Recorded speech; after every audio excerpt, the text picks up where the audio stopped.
Ugh, I burned myself and I have to put polysporin on it. It hurts so bad. Why did you burn yourself? On my curling iron.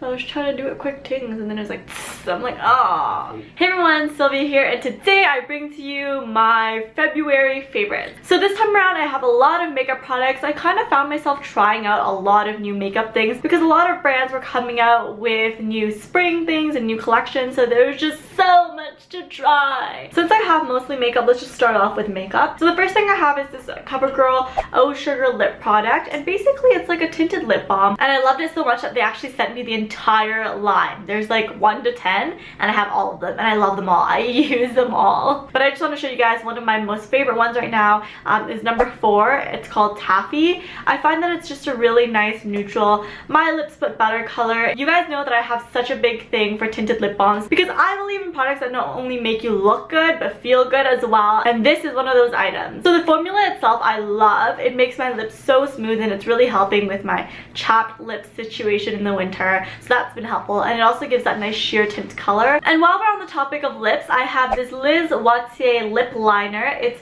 the Twist and Sharp, I don't know, automatic long-lasting lip stylo, which means pencil or pen in French, I don't remember. Specifically, I'm really liking the color Vino. It's like this deep purpley red shade, and I wore this recently in one of my Instagram photos and people really liked it. So the first thing I really love is that it sharpens itself, so I don't need to bring a sharpener around. And with lip liners, you honestly really need them to be sharp all the time because you're lining your lips and you can't get that perfect line with the dull pencils. The color payoff is really good, but the one thing that really stood out for me is that it stayed on for so long. Through my whole dinner, I was eating everything and it still looked like pretty good afterwards. I only need to touch up a little bit, but that's something I really look for in a lip liner. I also tried another color of this one, but I didn't really like it as much. I found it looked a bit chalky on my lips. It was like a light pink, but I do really like this color in particular. Watch out.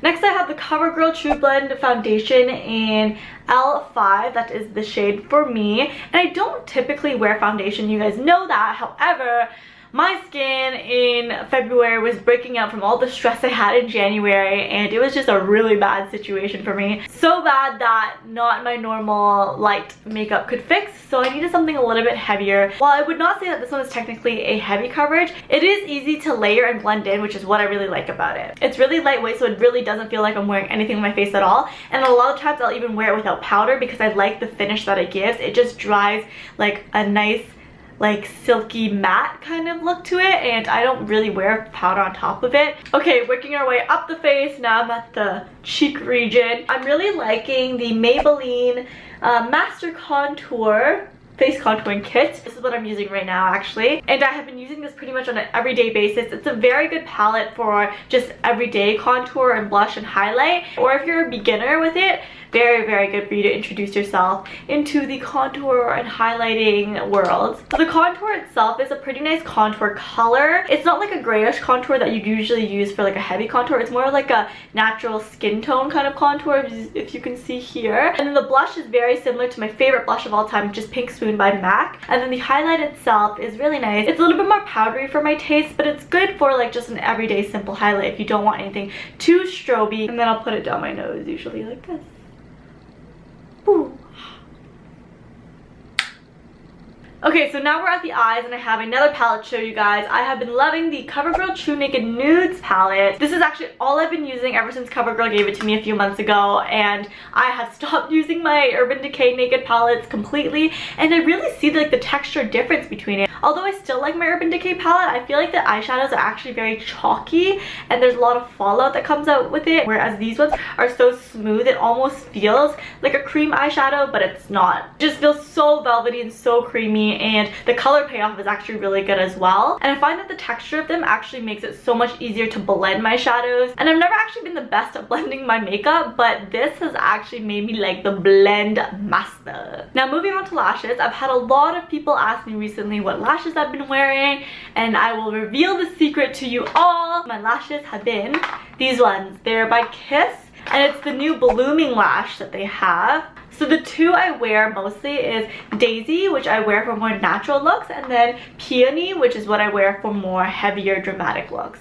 I've actually always really liked Kiss lashes. I feel like they're really good at making natural looking lashes, but these new blooming lash ones just totally kill it. So there's actually a lot of different layers to this one, whereas a lot of lashes are just kind of like a one strip and like all the lashes sit on this straight line. These ones have like different layers that go up and down, so it just looks more fluttery, more natural, because you know, naturally your lashes don't all sit in a formal line together. For my non-fake lash days, I am loving the Covergirl Plumpify mascara. I think I first showed you guys this in my Valentine's Day video, and you guys can really see in there the difference that it makes on my lashes with just even one coat or two coats. The brush really helps in just lifting up my lashes and giving them that plump but still defined look. So it gives me volume without clumpiness, and of course, it is the waterproof formula. Okay, and the last thing in makeup, we're moving on to the brows. And I'm actually very sad that I've finished this product.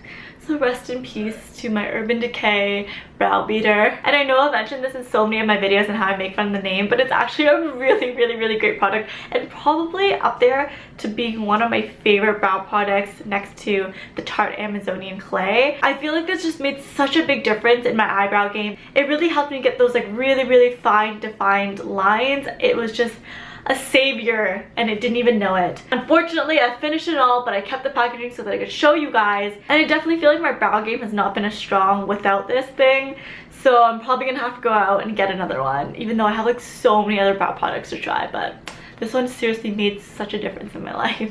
Now let's move on to hair products. So ever since I got my new hair color, I have been switching up my typical products and routine, so I don't have too much to recommend right now, as I'm just trying out new products to suit this hair. But I have two things that I'm really liking right now. And the first one is this Herbal Essences Naked Dry Shampoo. It has no dyes and parabens in it, which is good because clearly my hair cannot handle any more crazy stuff in it. I'm really picky with dry shampoos because I find that a lot of them don't work on my hair. They actually make my hair heavy, very heavy and very greasy looking. But this one is a standout for me because it still makes my hair feel very light. I have it in my hair right now, and it doesn't feel like clumpy and greasy at the top, which a lot of dry shampoos will do to me. And I think that it's products with tapioca that work on my hair for dry shampoo, because this one has natural tapioca. And I remember one other product I used has tapioca in it as well that worked really good on my hair, so that's something to look out for if you find that a lot of dry shampoos aren't working out for you. And then I have the Pantene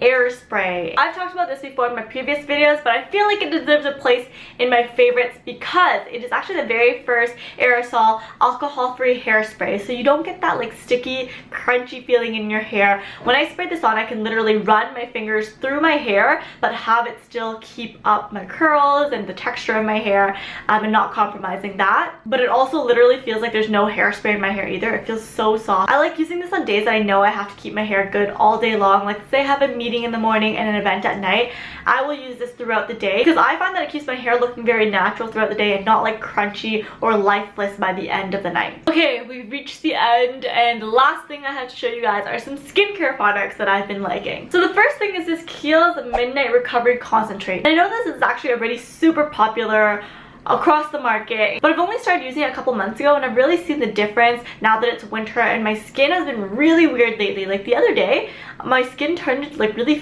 flaky right on my chin right here. It just came out of nowhere. I woke up one day and my chin was flaking and rough. It felt like alligator skin or something. It was really strange, but I put this on right away on it, and I left it on for 24 hours, and the next day my skin was feeling so much better. After 2 nights, it was completely gone. So I am giving this one a gold star for helping my skin. And then I have 2 eye products that I've been using together. As you guys know, I've been searching for really good eye products for a really long time now because I have wrinkles right here and my bags were just getting darker and darker, and I really needed some help on my eye area because I never really wore eye creams before. And I think that's something that a lot of young people neglect because they don't think that they need it.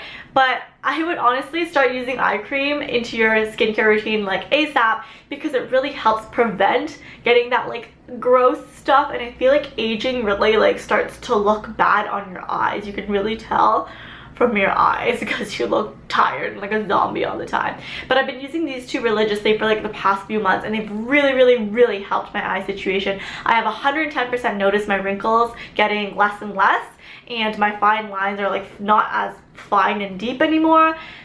this has been a savior, and I don't know maybe if it's just one product that's helping, but I've been using them in conjunction, so I'm just gonna mention them both. So the first one I've been using at night, and it's the L'Occitane Precious Eye Balm. It says to apply morning and evening, but because it is more of a thick cream, I like to use it at night and not so much during the morning, because when I put makeup on I don't want it to be greasy. But at night it's perfect, and when I wake up I don't have that dry flaky eyes. I don't know if it's just me, like do I just have weird skin? But sometimes I will wake up and have like flaky dry skin right in the middle right here, like right in my tear duct area. It'll be flaky and gross and ugh, like why does my skin do that? Am I a lizard? Am I part lizard? But every time I use this I never wake up with dry flaky skin, so that's a good thing. And the other one I use in the morning as part of my morning skincare routine before I put on my makeup, it's the Kiehl's Powerful Strength Line Reducing Eye Brightening Concentrate. I really feel like it helps reduce the dark circles so that I don't have to put so much concealer on, and it also kind of fills in my lines and creases so that when I do put my concealer on under here, my concealer doesn't sink into the lines and look all wrinkly. So this has definitely been a savior for me when it comes to my wrinkliness. Ugh. So that's all I have for you guys today. I hope you guys enjoyed this. Although there was a lot of products in there, but I truly think that all these products have made a really big difference recently for me. Because like sometimes I have monthly favorites where it's like, oh yeah, like I really like this product, so I'll mention it, and I've been using it a lot, so I'll mention it. But then other times I have products where it's like, oh my god, like this is literally like one of my holy grails, or on to be my holy grail products, and these products definitely are on that list. So if you guys have any questions, leave them below, and I will talk to you guys again soon. See ya!